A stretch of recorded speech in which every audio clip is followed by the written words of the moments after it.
اللهم إني أصبحت أشهدك وأشهد حملة عرشك وملائكتك وجميع خلقك أنك أنت الله لا إله إلا أنت وحدك لا شريك لك، وأن محمدا عبدك ورسولك.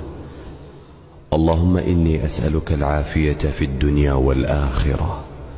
اللهم إني أسألك العفو والعافية في ديني ودنياي وأهلي ومالي. اللهم استر عوراتي وآمن روعاتي.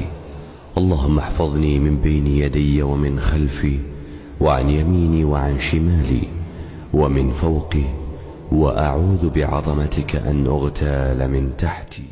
اللهم إني أصبحت أشهدك وأشهد حملة عرشك وملائكتك وجميع خلقك أنك أنت الله لا إله إلا أنت وحدك لا شريك لك،